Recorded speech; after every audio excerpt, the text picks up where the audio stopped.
Hey, this is Luke. Welcome to Lure It Up Podcast. Powered by Bqrbadian magazine. We'll be interviewing local creators who were in and around the clock for the crop over season and beyond. Join us on this journey as we go behind the scenes of what makes crop over.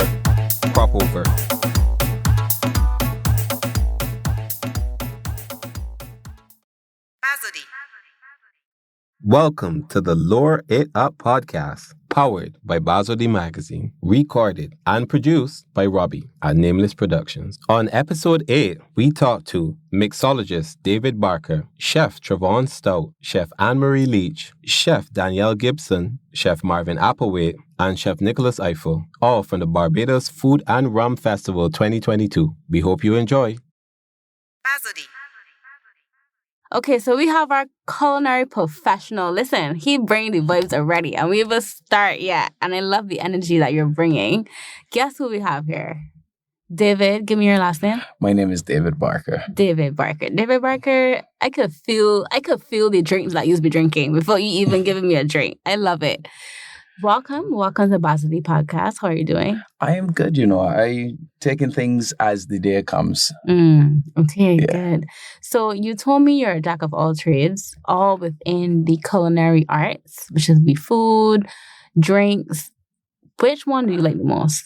I mean, I don't have. It is like asking if you have a favorite child, Oh, I would not know, but yeah, but I love the art of culinary, as in being in the kitchen, creating food. But they're nothing like the bar. They're not like the vibe at the bar. Mm-hmm. I mean, in a kitchen perspective, being in a kitchen environment in the past. I mean, you're constricted to the people that you know. Mm-hmm. Unless, you get to go outside and talk to people, or you're working in a show kitchen. That's a whole different situation. Mm-hmm. But I think what I like is a bit of both. I like the interaction with people so that I can feel what you really need. Because at the end of the day, we met drinks or we cook food, but we cook food that makes us feel good. I don't believe in that. I believe that I should cook food for the people. I should make drinks for people. I don't make drinks for myself. Okay, because that's very similar to what Shane said, the mixologist before, Shane McLean, and he said he loves to motivate people. And the best way to do that is to talk over a drink. Give somebody a drink, talk to the person, give inspirational advice based on his past experiences. Can you relate to that? I think that when we think about the food and beverage industry, in terms of like the bar itself, a bartender ain't just a bartender, He's a therapist. He's a therapist. He's a marriage counselor. A doctor. There's so much different information. He's a sports commentator. I mean, there's so much different things that you are doing when you're actually physically interacting with people. So I would always say is that majority of jobs are either physical jobs or there are use your brain mental jobs. Yes. And to be honest, you working in the bar or in the kitchen is both. It's definitely both. So in terms of inspiring, I mean, when it comes to inspiration, it comes naturally. So if anyone is inspired by me or the things that I do, I'm humbly grateful for it. My job is to just whoever is around me in my circle or around me working with me or in my presence, I just want to get those vibes to, I don't know, you never know, like people come around you with a grumpy attitude. Majority times, like, grumpiness is then negative, and negative always like that company to get together, right? And mingle. But I man like to stand back and say, wait, so you getting also what happened? You very like antisocial, I know. And it helps me to put a different mood on somebody and make somebody's day better. I love that. That is it, right? Because you changing that person today, you don't know what butterfly effect happens, in the course. Domino effect. I love that. David, you seem to have a fantastic personality. Where does that stem from? Tell me, how did you get from being a jack of all trades in the food industry? So tell me a little bit from the beginning and bring me back to the present day. Well, if I had to start, I always start as a child, being on my mother while she ended the skirt and watching she cook over the stove. And my mother at that time, she used to have canteens. She had the Garrison School canteen. Okay, canteen food was the best food, boy. Right. So she used to work in canteen, and I mean, I used to be there when she used to be cooking. When I finished school or something, and she's still at work, might go to her workplace. I mean, running both the people's secondary school, getting beer trouble. But what it did for me was when she I used to eat a lot of raw food too, right? So when she peeling carrots, eating carrots raw, the beans raw, everything. But I was a real bunny when I was a child. Okay. To get me to get these things now might be a little difficult. But being in that environment and my mother saying, well, listen, fella, no woman can't make you shame. I can show you how to wash, cook, clean, press, starch, and iron. Oh, I love that. You get where I'm coming from? Yeah, that's just generation. That was the idea. So the same way I learned how to cook, I learned how to wash, cook, clean, starch, and iron. Got it. Right? It's more about being self-sufficient.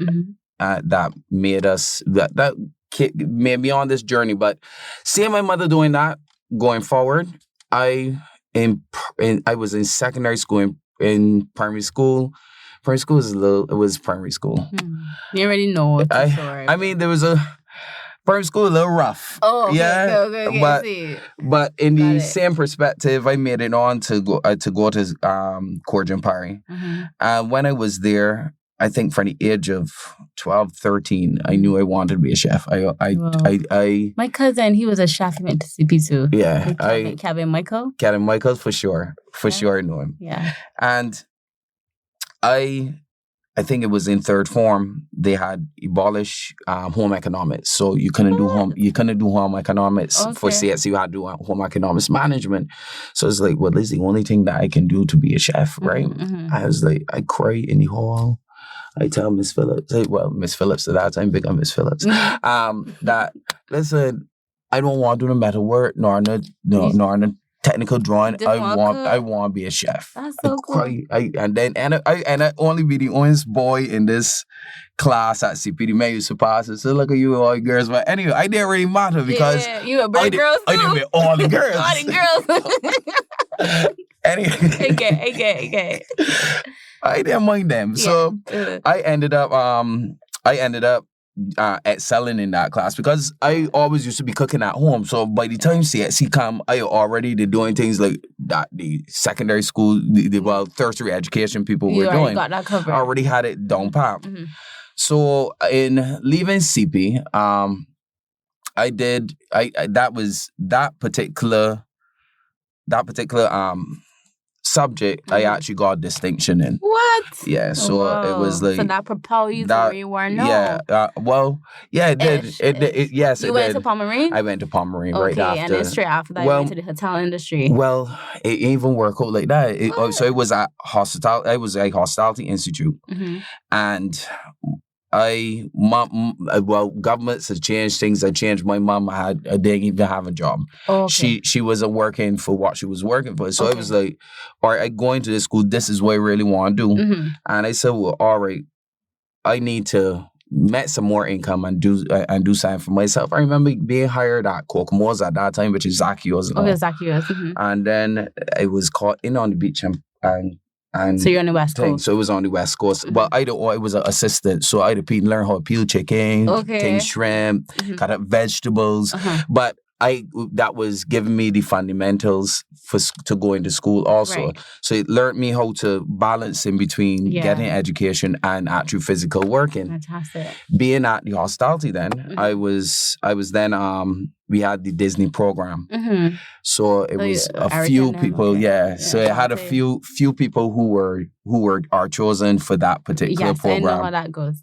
And I went on one day. I said, listen, if they say I going Disney, I ain't care what happened. I eventually was chosen to work for Disney. Good. So we were supposed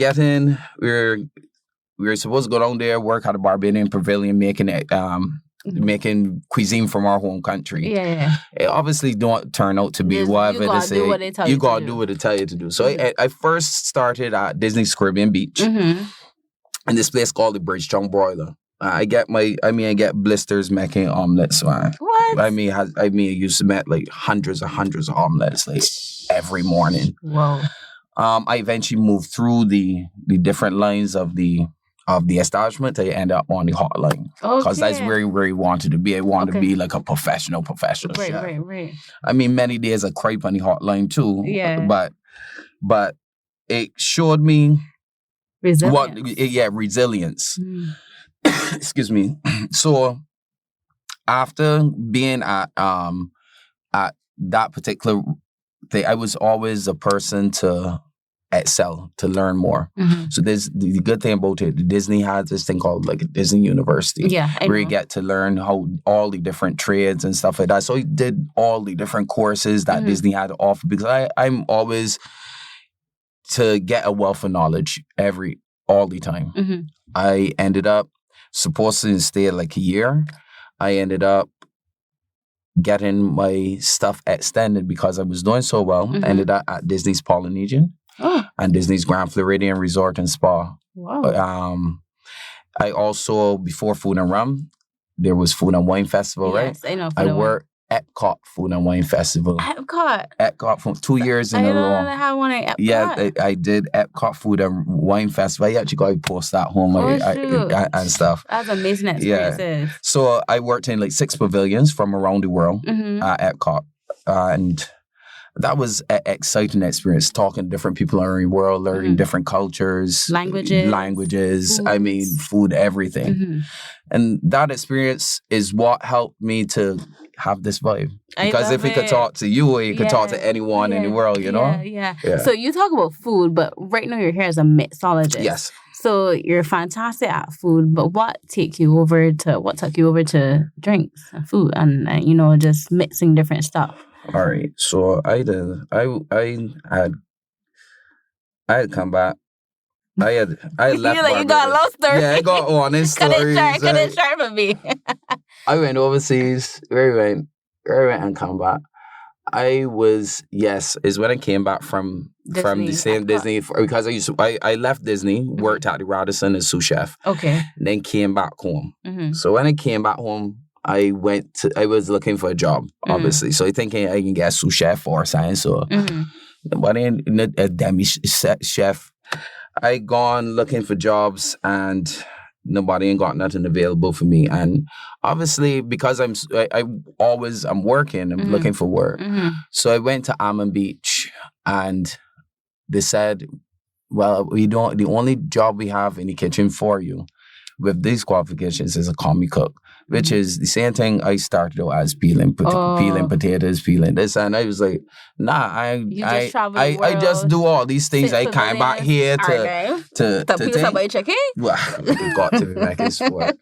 I said, what else you have to offer? They said, I have the job as assistant bartender. Okay. I said, I will take it. Because I did like... It felt fair. It felt, not just jumping in. What happened is during the course that I did at Hospitality, we did do a bartending course. I really did like it because I used to get a little sweet in the course. So it's good. So I guess that's what propelled me to really started mixing drinks. So I used to mix these drinks with these in... Almond Beach when it was real Almond Beach. We had like 1,500 people, 2,000 people. Almond was sweet. Almond in St. Peter? Yeah, Almond St. Peter. Okay. So I started working one of these small bars. Then we moved to Horizon. But what I remember is people like Tommy from Tommy's Bar and Doreen and then girls from down by the pool. I see women push off 1,500 people on the beach. And I was like, and I washing glasses funny, I back there washing glasses. No, I know come from doing whatever I doing, but I watching these ladies and I watching how they're moving. And I can be honest, you work at Almond Beach, you can work any place anywhere. These paced it fast. You had to know what you're doing to get it done. So it was a new challenge, but in the same perspective, it got me interested. I eventually started trying both bottles because I was really into flair bartending. Oh, wow. So give me that vibe, though. You give me a performance vibe. Yeah, it's you definitely give me a performance. Whole show. We actually used to do a show. I used to do a show at Amma Beach before they brought in these guys from Canada from Extreme Bartending. Right. To train us. So I was trained from this guy named Scott Young from the Extreme Bartending. Okay. I eventually won a bunch of draw the accolades quick. Tell me. Tell me. A few TGI flair competitions, like Sky and Campfire flair competitions. I placed in Jamaica and stuff like that for flair competitions. I've traveled to a few places for. So all this information I'm getting at Food and Rum Festival, what am I going to get from David? Tell me one thing, one drink that, because first of all, nobody wants to give me their secret sauce. So are you going to tell me your secret flavor that you're going to give me? I can give you my I don't really got nothing to hide, right? Is at the end of the day, you get what you get when you see me. Yeah. One of the drinks that I am actually really excited to do because it is different is Moontown. That's my second drink. Moontown in St. Peter, but I went to school at CP, so I gotta represent the North, right? At some point in time. So this drink contains a product that nobody has ever made. Okay. It's specifically formulated for me. Nobody make it. It don't sell nowhere else in the world. It's now being formulated for this competition. Wow. So I had it's on yeast that came in to actually produce this product, which I'm making an Aki kombucha. You've had kombucha before, but you never had Aki kombucha. And going with the theme of the Food and Rum is from Africa to Barbados. Yeah. So the Aki is perfect. There you go. And that's the thought process. But I'm taking that Aki kombucha, which has been specially formulated now.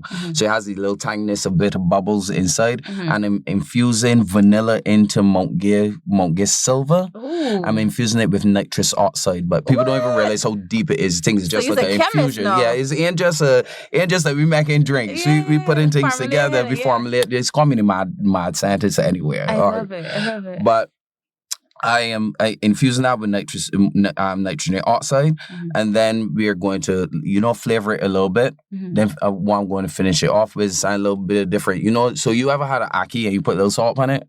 No. Never had salt on Aki? I want to salt on Aki. Listen. Here we show you.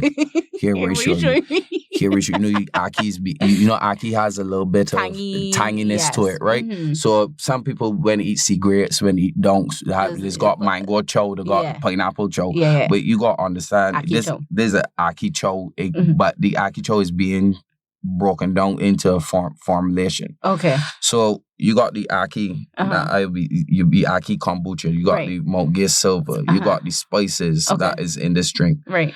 But the salt, I'm jucking the salt in. What we're making now is a chickpea, dehydrated rear pepper, salted foam.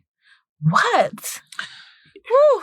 So that's a lot, boy. And that's hard to take that. So I mean, you got to feel it to see it, right? I could taste it in my mouth without even. Yeah, so chickpea, you don't think about chickpea. Think about, because chickpea is my vegan form. Okay. You get where I'm coming from? So it isn't, you won't get the taste of chickpea, but you see the feel of chickpea, but a dehydrated pepper. I think I had a chickpea form when I went to Peg Farm with the pancakes on top. There we go. I know what you're talking about. Got you. So I got the idea. I got you. So it got a little flavory taste, but you don't know it's chickpea. No, but then you cover it then with some roasted dehydrated peppers and just a sprinkle of salt, right? So you just like a. Woo! Listen, I so excited though. Listen, this is so good. Which event will you be at? I'll be at the last event, Liquid Gold. Yeah, Liquid Gold, yeah. Which is at Lara Court. Yes. And what are your Instagram handles? If you're on Instagram, Facebook, how can we get you outside of... You can get me at Barkers_best on Instagram. I'm David Barker on Facebook. I mean, dude, just Google me. You'll find me. There's not even arrogant about it. So David Barker, mixologist, David Barker, bartender. You'll find me. I mean, I'm much more than just the bartender, but you'll find me if you need to find me. What you want people to leave with when they see you on Sunday?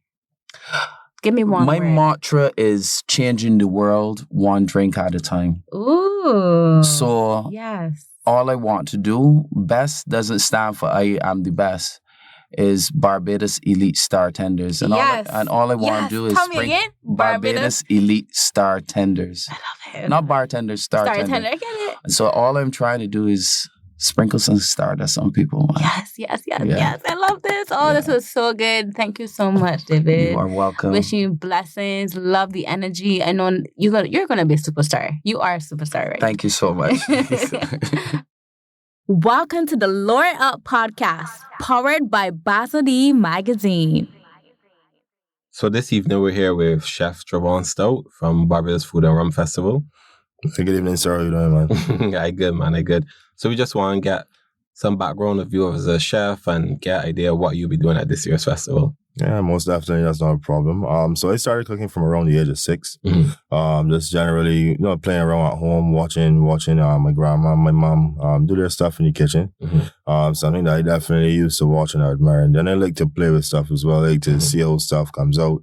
I like to play with the concept of doing stuff and seeing the end result, and then seeing how people respond to it, most importantly. So I guess that's where my first footing was. I always had a passion for how things work in general, so that would have then stemmed into like engineering and mechanical engineering and that type of stuff. Cars and down that line. But things worked out in life in general. Even at school, we had I think I had an issue with the SBA. No, it was actually my last exam with the CXC. The easiest exam, multiple choice exam in technical drawing. One of the key things that I would have needed for my mechanical engineering. I went on the wrong day for that exam. Yeah, wow. So that was a bummer. That was a big bummer for me. But I guess everything happened for a reason. Everything works out for a reason. Correct. So at that point, then I moved into the culinary arts, food and nutrition, which I was always good at.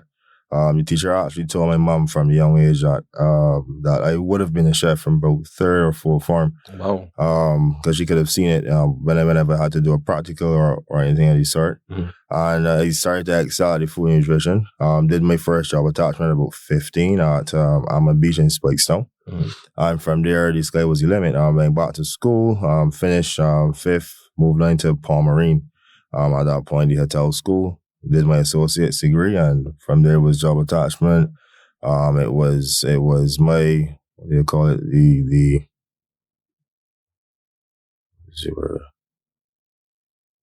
was the job attachment at Sandy Lane. Started at Sandy Lane Hotel. And then from there I went back, did some stints at Lime Grove, came back to Sandy Lane because they would have requested me to come back.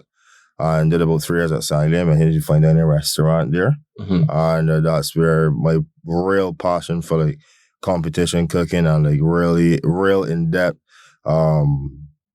cooking came about. So, breaking apart components, putting together components, high-end cuisine, super high-end, using super high quality or products of high quality in dishes. Allowing the quality of products to speak for themselves, and then flavor matching, flavor bouncing, and that type of stuff. In terms of breaking things right apart. And that was the beginning. Right, that was the start for you. Okay, that's a very interesting start, especially hearing from mechanical engineering into becoming a chef. Then, okay, wow. So what can people expect from you at this year's festival? People can expect a showcase. Yeah. Generally, I'll be doing two dishes. One of them is a sea cat. So that's a marinated sea cat. That is poached sea cat. You poach it lightly. From there is charred and put into sweet sesame pesto. Then that is topped with that goes on top of ginger, sweet potato puree, pickle, fennel slaw. Finished with marinated rainbow radishes. Wow. So lots of local stuff. The rainbow radishes are locally grown as well, but they are super pretty. I like to describe those things as sexy. Yeah. And so, yeah, lots of flavor, a lot of homegrown stuff, and, more or less showcasing some of the local farmers that have international product, which is grown here in home soil, that you would not find anywhere else. Right. Sounding a bit like slow 7 movement. Farm to table, right, more or less is what we try to practice. Currently at Lakaban South, where that is the concept of everything that we do, generally. So I try to bring a little bit of that to the food festival, show people that we can be sustainable with what we eat. And I just generally, it still doesn't have to be boring because it's local. Right. Bajans know how to cook. Exactly. They know how to cook, exactly. And flavor is at the forefront of whatever we do. Because there are a lot of talented chefs on the team this year. A lot. Barbados houses a lot of talented chefs. Guys that know how to put it down and put it together. And guys that can get it done. Yeah, that's really and truly it. Because you see that across the board, like correct. Award-winning, correct, consistent chefs that just deliver quality product. Absolutely correct. My second dish is then we call it smoked fowl cock. Typical Bajan. Yeah. And that's being cooked over and being done over some wood fire, casuarina wood. Marinated first, smoked for about 3 to 4 hours. Really get that intense flavor in it. That's going over squash and cabbage sabzi, which is quite Indian. But in Barbados, we do grow our own cabbage. Cabbage is plentiful and extremely cheap as well. True. Pumpkin is very plentiful in Barbados as well. Cheap as well, yeah. Super cheap. But the flavor and the intensity that comes from that dish is bar none. Using local mushrooms on that. Local mushrooms too? Wow. Comfy local mushrooms. We brought an element of pastry in it, which is a praline. A roasted, so pecan and salted roasted pecan and thyme praline, and that's finished with a garlic cream, roasted garlic and tarragon cream. That sounds absolutely amazing. Yeah, man. So, what would you say is your favorite Barbadian cuisine? A dish? Yeah. I am a cuckoo freak. Yeah. But just as a young boy, I think I had a little too much, so I then grew and developed an allergy then for cornmeal. Oh, what? Yeah, man. Wow. Yeah. I wanted to just crawl on the bed and I was about to say that's crazy. I'd never heard of that before, but yeah. Yeah, and so from there, any type of cuckoo that I could get my hand on, I started to do. So breadfruit cuckoo, sweet potato cuckoo. Wow. But the okras is my thing. I love okras, right? So okras, lots of aromatics, butter and that type of stuff. I found, that I started to gravitate towards that. I like warm pots a lot. So like pillow, like fresh pillow, and then no finish. You catch me over the pot for sure. That's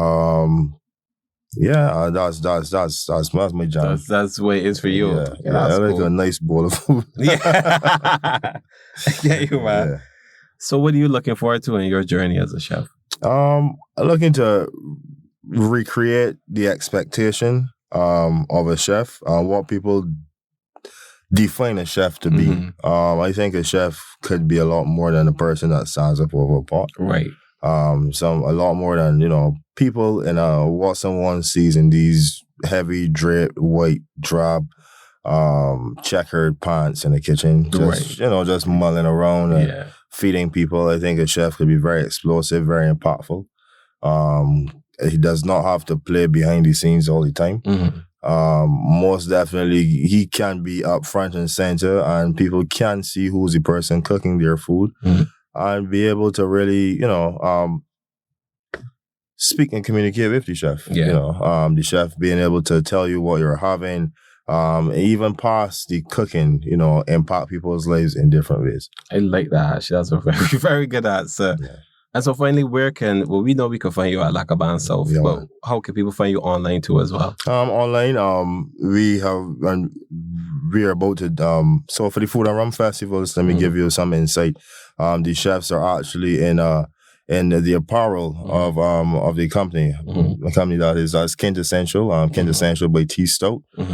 This is the first collection, which is the classic collection, and I've had the honor to have the backing recently of the NCF through some grant funding as well. Right. I mean, apart from the funding from what we would have been doing over the years and save some cash and put some cash into something that can make a difference, truly make a difference in terms of the aesthetic of the chefs, make them, appear a lot sexier than they would. The standard stuff, get them some. Exactly. Give them something that's not just drip, nice, correct. Super, super appealing. So just generally that is one thing you can find us. They're the online store, tstout.com. And from there you just hit shop now, which would take you to shoptstout.com. There you can find all the apparel. There's another collection dropping soon as well. So you got the classic. After that would be the essentials. Just a little more relaxed. Relaxed fit. Something shirty. Bartender shirts, server shirts, and chef shirts, but still super classy, super clean. So you find us there. You can find us online at by Stout on Instagram. My personal is at Sir Gastronomist. For us as well, it's one big family. So we do a lot of stuff. Even at the Turf Club. We do a lounge there. For horse racing. For all your horse racing news, you can follow at Sport of Kings BDS. And from there you can draw, because we do the sponsors lounge there. So you come, you get good food, good drinks, amazing atmosphere. In the sponsor lounge, you got 180-degree view, AC, fully temperature controlled, law lounge furniture, and we be turning that back up very, very shortly. That you got a lot on your plate, really and truly. There's a lot going on. I like the angle that you're doing. You're dressing the chefs for the festival. That's something very unique. It's good to see. Hand in hand, Barbadian festival, Barbadian chefs, Barbadian dress. Correct. So, it makes perfect sense. Correct. So that's fantastic. So thanks so much for joining us, Chef Stoute. No problem at all, man. My pleasure. Thanks for having me. Yeah, definitely we want you back then to see how it was, Correct. Post-festival, see how things were, how things went for you. Correct. No problem at all, man. Good stuff, man. All right, cool, bro. Okay, so this evening we're here with Chef Ann-Marie Leach. Hey, guys. Hey, welcome to the podcast. Hey. So we just wanted to jump right into it and tell us about your background as a chef. And well, I actually started as a pastry chef, funny enough. Ooh. Yep. Went to a French culinary school, so lots of meat, lots of animal products. Right.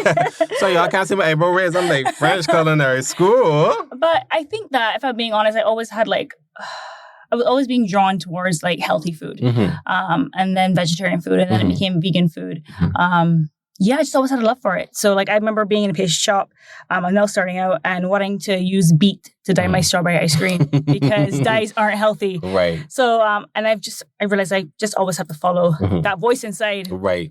To follow your dreams. There we go. That's a nice little soundbite. I'll keep that. No problem. So tell us how you got involved in the Barbados Food Rum Festival. Well, my hubby. Everybody knows Damien. Yes. Big up, hubby. Big up. Yeah, and I'm always there supporting him at every event. And I was asked to be an influencer, and it's almost like a light bulb went off. And they're like, well, there are no vegan chefs here. There's no vegan options. Yeah, and then I got a call the next day, would you be the vegan chef at Barbados Food Rum Festival? And I was honored. I am honored. I'm so happy to be a part of it. Yeah, that's fantastic. As you say, there have been none before. So people have asked us. So we've always wondered too as well. Yeah, and it's just great to have options. You don't have to be vegan to love vegan food and to have an option for it. Yeah, I think it's very, very important. It's the way the green movement has been busy overseas big time. It's big. It's big away. Majority of my clients are from away, coming down to the island looking for some options. And I'm just happy to be sharing that with my people. Yeah, exactly. I went to London in 2019. Everything was green there. It's green, gluten-free, blah, blah, blah. Yeah. I always say it's nothing about not eating meat is necessarily. That's a personal choice. It's about including more plant-based options in your diet. Go. That's it. There's enough emphasis out there. It's not just meat. It's a better lifestyle to adopt. So, That's so, and me, it's been traditional in our culture anyway. People have done vegan stuff without it being labeled explicitly. Come on. Ifill. So I'm not the first one. I'm not creating anything. So you're not revolutionizing anything. It's like something has been done all the time. It just had never explicitly been labeled as vegan. It's like this Ifill and stuff like that people have done. I think when I started, people started thinking you're going to eat my husband's eating bush. That's a common misconception. You're just going to eat plants and bush and grass. But that's not true. There's a lot more than bush that we eat on the You could do tasty food that's vegan. Of course, for sure. I mean, for the festival, one of the events I'm doing roasted breadfruit, which is my husband's favorite. Yeah. But with vegan saltfish. Yeah, but that was my next question. I was going to ask, what can people expect from you at the festival? A lot of fresh flavors. Yes. A lot of local and Caribbean flavors. I think anything that would be signature for me is fresh. I like freshness. So like even if I'm doing a chutney, it's going to be a coconut and cilantro. That's going with my vegan roti. It's fresh flavors, but lots of flavor. Yeah, lots and lots of flavor. And lots of flavor. You can find that for sure in anything like that. Yeah, I think that's what people are looking forward to as well. Yeah, of course, freshness. I mean, it's hot, man. Yeah, it's hot. We want something fresh, I always try to include that fresh element in anything that I do. Lemon, lime, grapefruit. We don't use enough grapefruit on the island. True. For the place that started grapefruit, that first grew it. So it's crazy. Yeah. Exactly. I think you just call it shut up. Yeah, you should shout out. Yeah. And that's what I knew growing up. It's not the pink grapefruit you would see. Right. But that's what we grew up on. Yeah. We don't get to use those things, but we have a lot in Barbados that we can use. And it's just kind of showing our people that we have these things. We have just as much as anybody else. We just need to tap into them. Yeah. So that's what I'm trying to do. I like that. I really, really love that. Because it's just fresh, it's new, it's good, That's what people are looking forward to as well. Not boring stale flavors.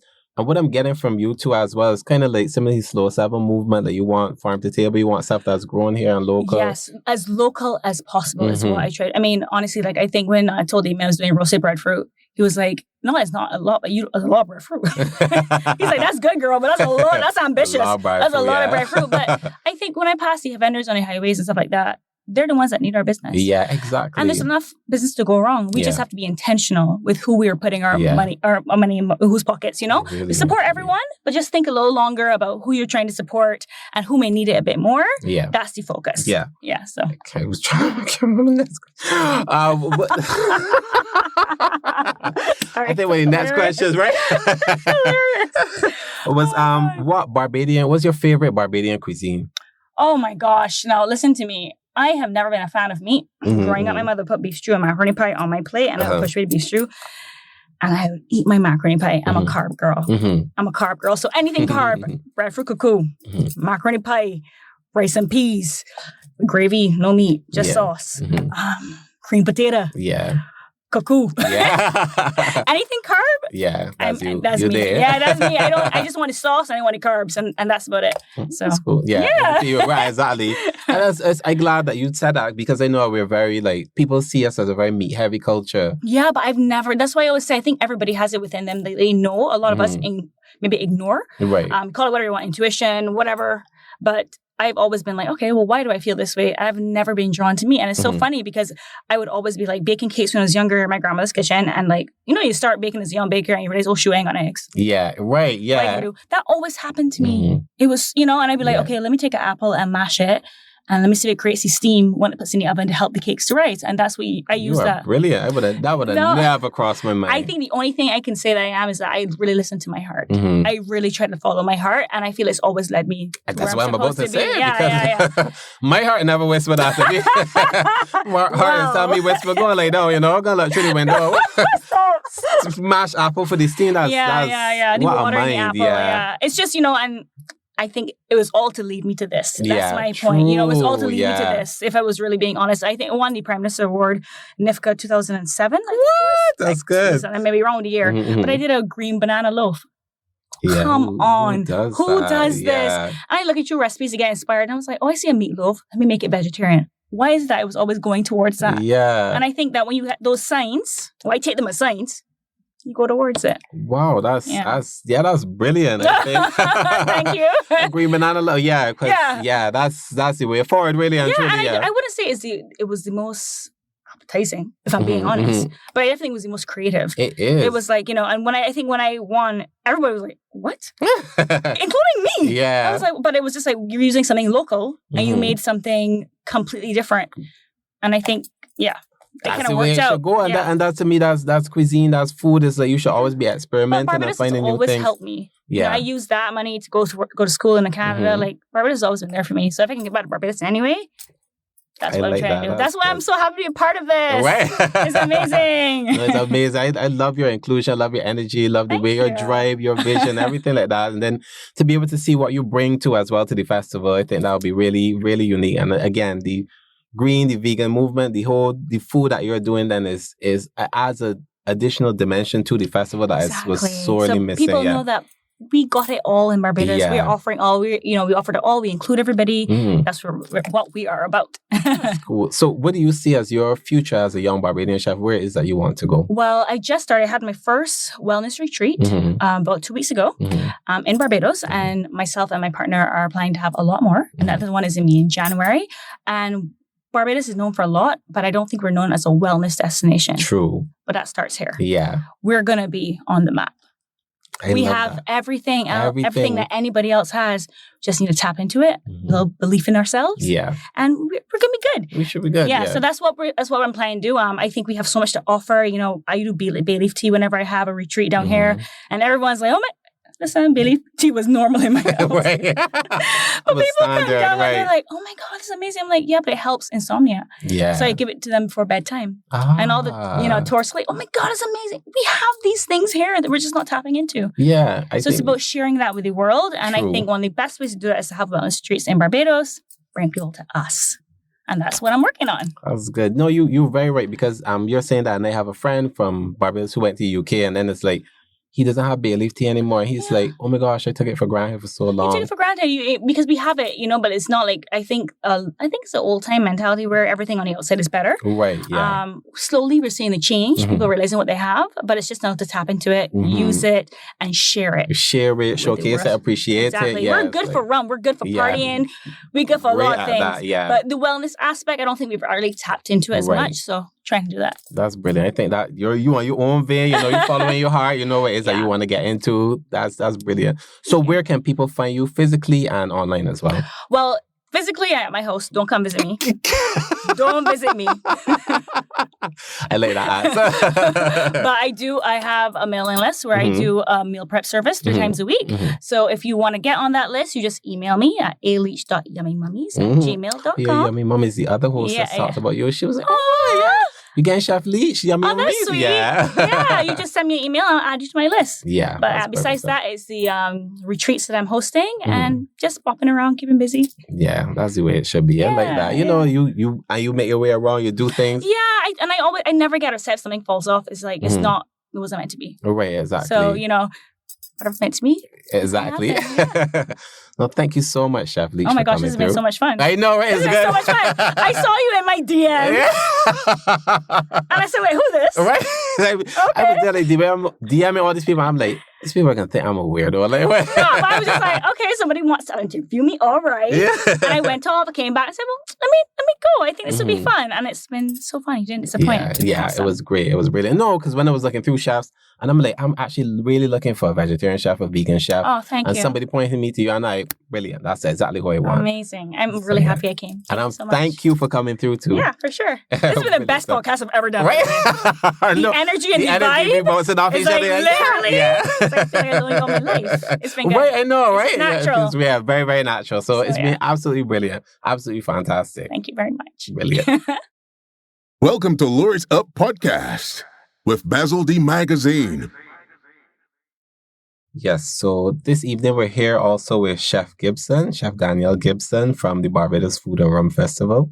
Hi, it's a pleasure. Yeah, welcome to the podcast. Thank you. So we just want to jump straight into it. So tell me about your background as a chef.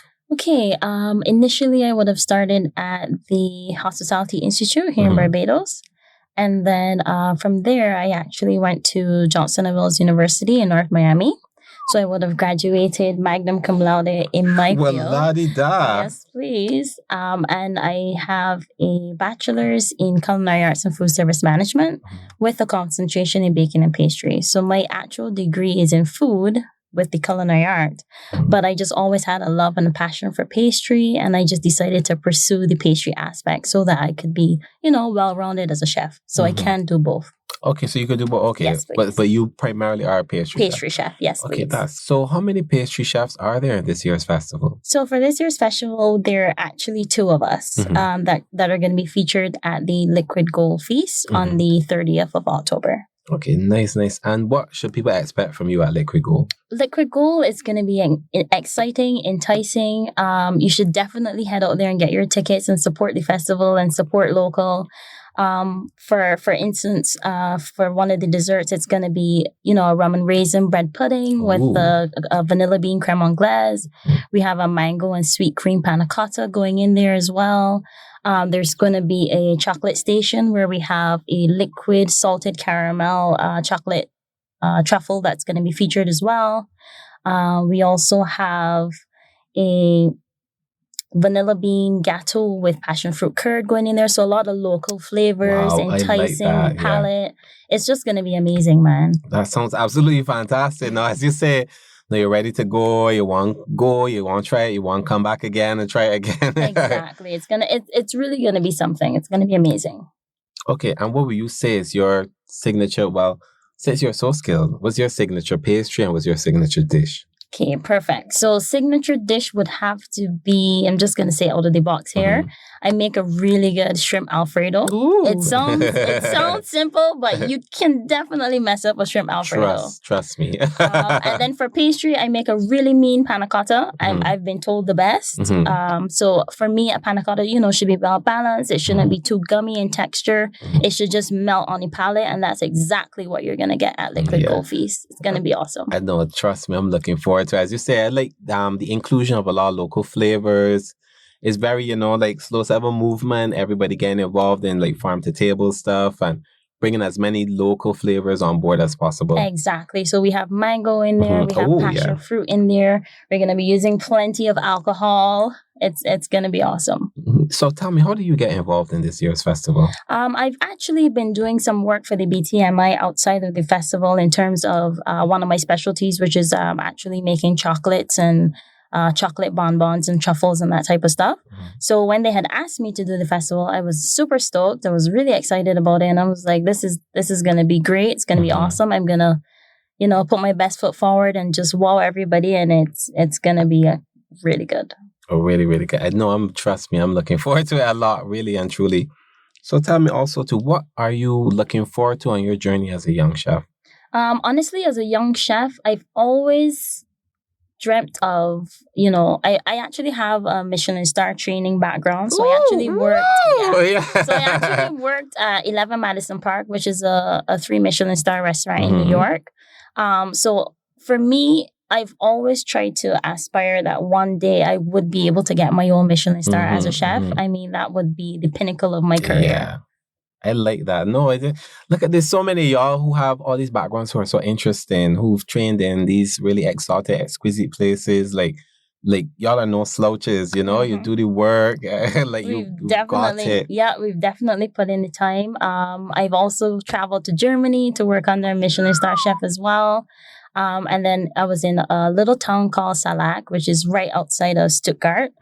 And I actually had to register at the town and everything. And they were like, oh my goodness, you're the first Barbadian to ever be here. I was so ecstatic. I was like, this is amazing. Yeah. And little did I know, back then, all of this was helping to shape me and develop me as a young professional to be able to, be here for the Food and Rum Festival. So I'm super excited about that. I love that. So, and then tell me your favorite Barbadian dish. Oh, wow. Honestly, I'm going to go with great cake. I love a good great cake. I love a really, really good, moist. I would eat great cake year round. Not just wait for Christmas, just year round. Believe in a great cake. Okay, so where can people find you physically as well as online? So I'm actually the pastry chef at Hilton Barbados right now. Yes, please. And then you could also find me on Instagram at Chef Danielle Lee. So you can see all my work and my travel and stuff like that. So you can definitely go ahead and check it out. A perfect way to stay connected with you. Exactly. Okay, brilliant. So, well, thank you so much, Danielle. Thank you so much for having me. It's been awesome. Yes, it's been great to hear your background. I look forward to seeing you at Liquid Gold. Thank you. Brilliant. Okay, so this evening we're here with Chef Applewhaite from Barbados Food Rum Festival. What's up? Thanks for joining us, Chef. Pleasure. So, we want to just jump right into it. Could you tell me about your background as a chef? Well, I always had a love for food and eating food, really, because I couldn't cook it. on leaving secondary school, I decided I wanted to be a chef, but I didn't know the how to. I spent a lot of time around the kitchen just watching my mother cook, and I would know in theory how to do it, but not the action. So on going into Palm Marine, I was actually the only person in my class that couldn't cook, really. Yeah. And I just tried to learn as much as I could. I soaked up as much as I could. Through working, through being around good chefs, and I just put my best foot forward all the time, and always had the passion, so it was easy. Yeah, that's good. You really need the passion to keep moving forward through this industry. Yeah, true. So tell me about how then you got involved with Barbados Food Rum Festival 2022. I mean, I guess probably just through hard work over the years. Been on the scene for quite some time now. Would have been on the culinary team. I think first time 2014 or something like that. Was on the culinary team again in late 2016. Barbados is very small, and the culinary field in Barbados is not the biggest. Like there's a lot of chefs, but everyone knows each other for lack of better words. So I guess through doing good food, hard work, being on the scene, putting my best foot forward every time I got a chance to display my talent would have afforded that opportunity. So just thankful for all the opportunities that come, and looking forward to many more as well. True. So what should people look forward from you at this year's festival? Good food for sure. Fresh food. I like to cook with fresh ingredients always. So using a lot of ingredients that I can get from local farmers. Using the freshest fish. I have a cuckoo, a ground provision cuckoo and market fish. It's the Barbados Food Festival, so I thought it was right to do a spin on the national dish. Right. Okay, that makes sense. The ground provision cuckoo's gonna contain sweet potato, your yam, stuff like that, okras. The Creole market fish is gonna have in some fresh barracuda. Like that. So that's gonna be pretty nice. And recently, because I'm at Lakaban South now, we do a lot of wood fire cooking there. Very farm to table as well. And I wanted to pay some homage to that, so I will be doing a smoked pork belly, 6-hour smoked pork belly. It's gonna go with an apple slaw and a ginger and mango chutney glaze. So good food, good flavors, local ingredients, and yeah, we plan to put on a show on the night. So looking forward. That's good. And you party, I guess, influenced by the slow cyber movement in terms of farm to table stuff and lots of local ingredients that you want. Yeah, for sure. I mean, I think that every chef should be as farm to table as possible. I mean, even if you look at the more international chefs across the world and chefs that I personally look up to, most of them make the most of the ingredients they have in their area. So I try to do the same, and Barbados has a lot of local farmers and local ingredients that are out of this world. Yeah, that's true. Even better than the ones you can find overseas in comparison. Really, so it's only fair to let that shine. Exactly. We gotta work with the farmers because the farmers will work with us. Exactly. So it's a hand-in-hand relationship. I like the whole slow food movement because it makes sense. For sure. You go down the road, you get something from somebody and that particular parcel of land might be really good in producing, let's say, thyme or sweet potato or anything like that. And it will be a different flavor to what you get from overseas. And I mean, if you know fresh food, you could taste the difference from the time you put it in your mouth. Is a world of difference. It is, because you go overseas and the food is it's rushed. It feels like it's being rushed to mature. It's been frozen or stuff like that. But when you know it's fresh, you taste it. It's completely different. Yeah, totally agree. Completely different variety of flavor, everything like that. Yeah. So that's great stuff. So what would you say is your favorite Barbadian cuisine? That's a tough question. I could tell you, all right, probably rice and peas with a nice stew, lamb stew. You're a traditionalist. And lamb is top tier, toppest of tiers. And then probably a nice potato salad or coleslaw on the side. Yeah, I think that would be the one. Quintessentially Barbadian. So yeah, definitely. And what would you say is your signature dish? Well, fun fact.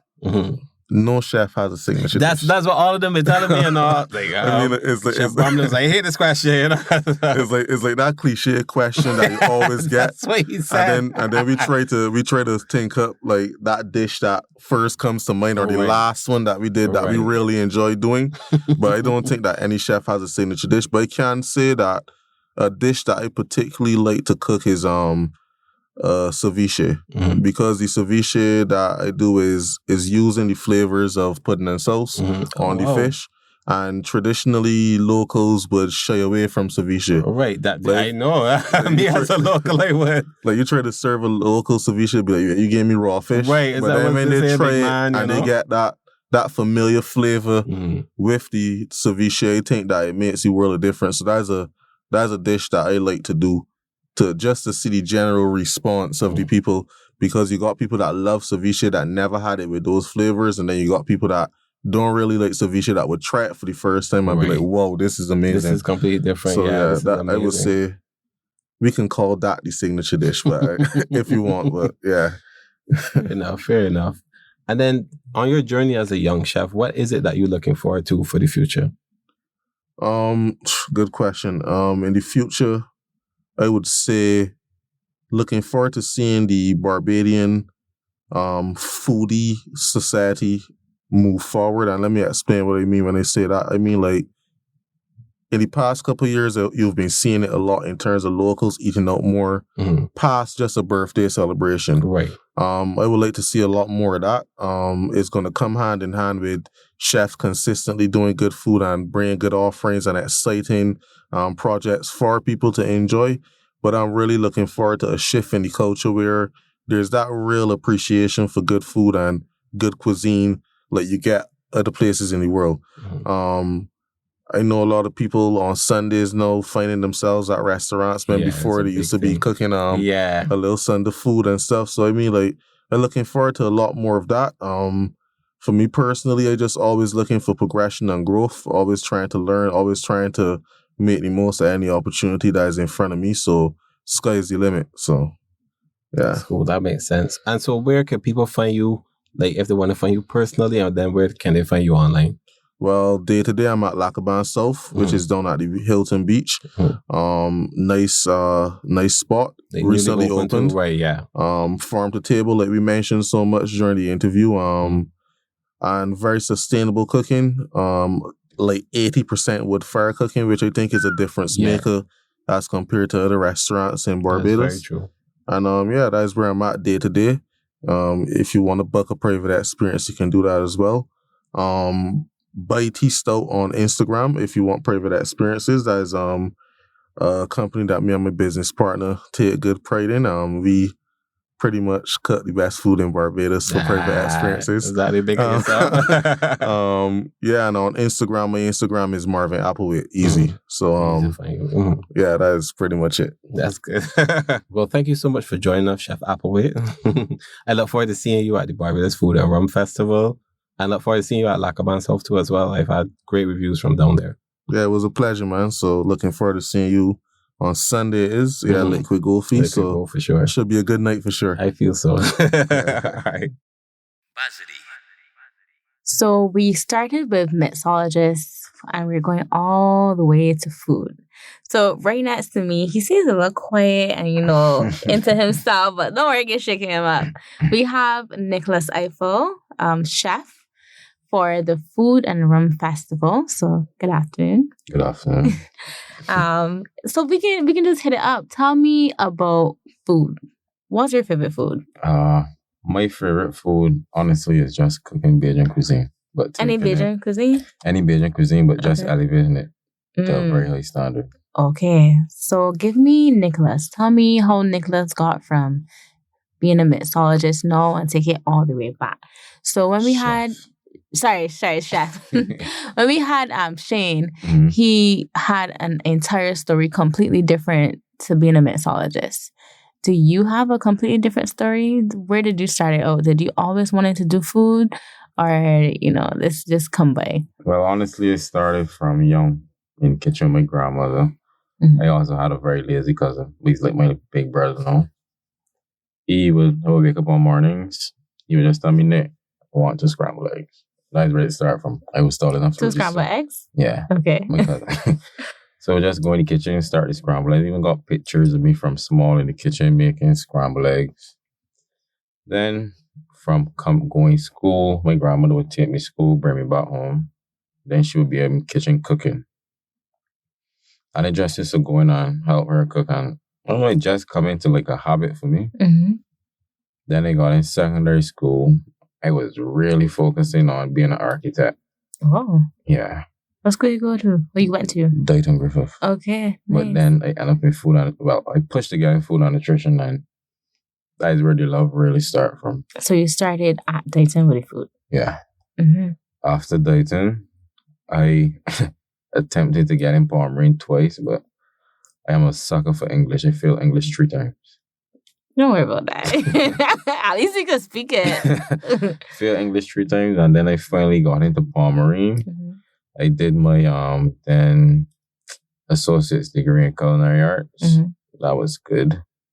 As soon as I finished my associate's degree, I was then called to work at Hilton because I went there for my internship, and then they just called me back, made they wanted staff and stuff.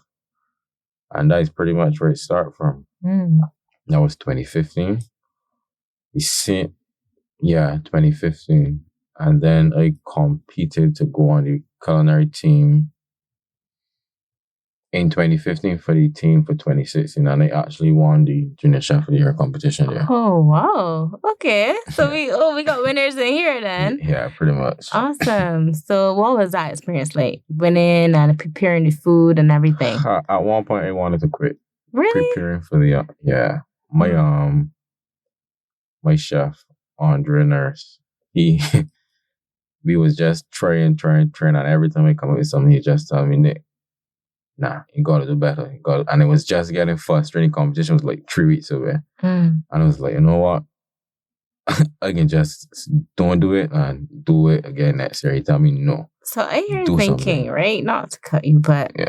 I love food. How could you mess up food? Like anything that tastes good to me. Like what are the components of good food? Like how does it taste, the texture? Like what are we looking for when we think about good food?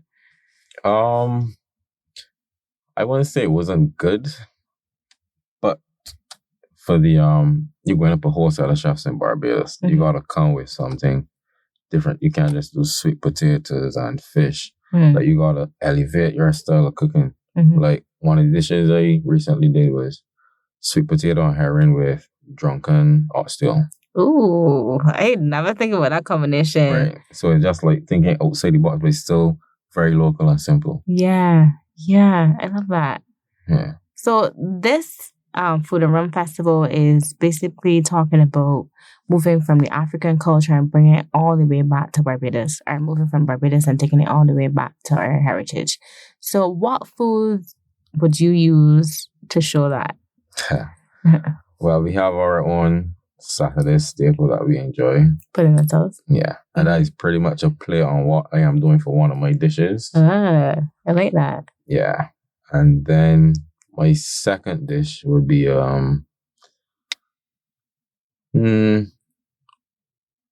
pretty much local food, but with a twist. It's smoked brisket, and it's going with stew peas, corn, and mango salsa, roasted garlic aioli. Wow. Yeah.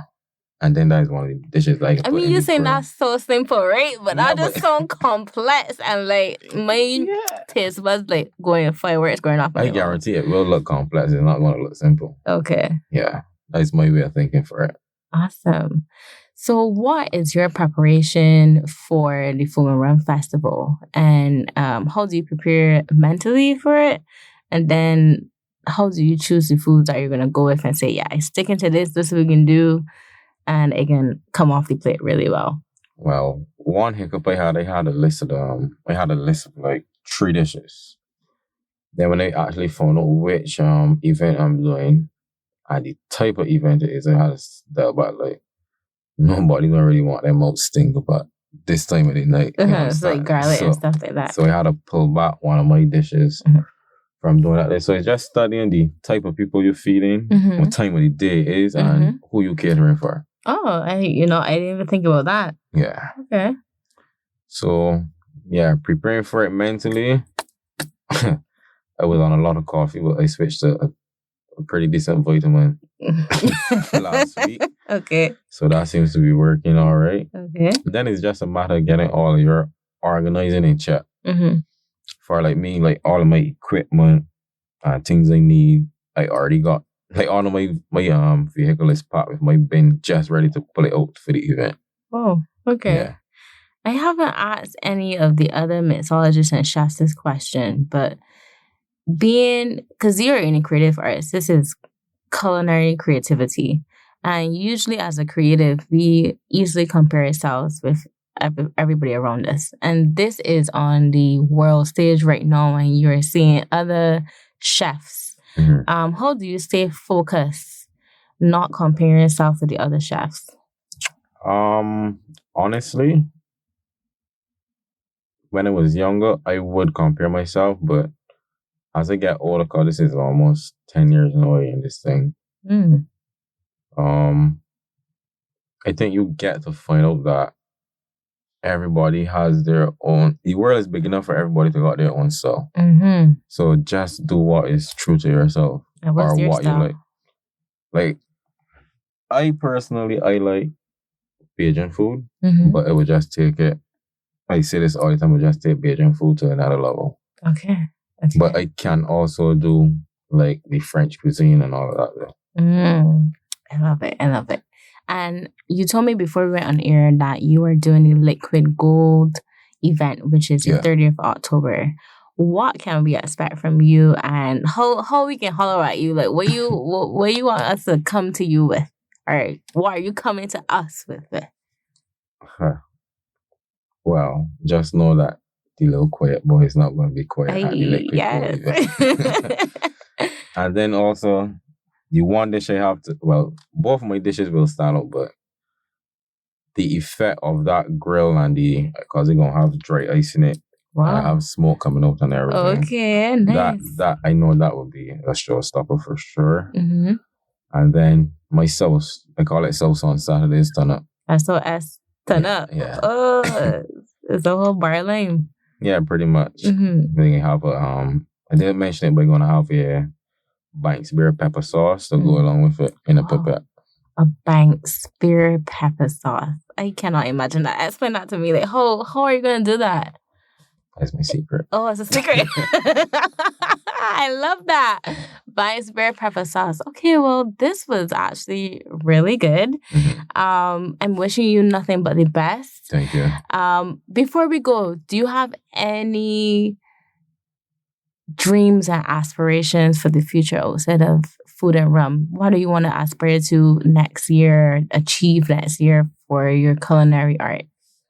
Well, this is something we're working on for a while. I would just like to go outside and get a wider scope of what is really happening around the world, to be honest. Mm-hmm. And also get to work overseas alongside some chef, rub some shoulders with some other Michelin star chefs and highly recognized chefs, things like that.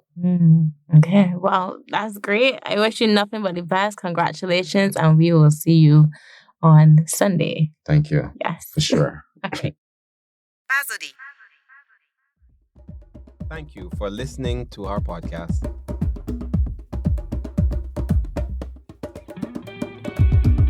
This episode was recorded and produced by Robbie at Nameless Productions.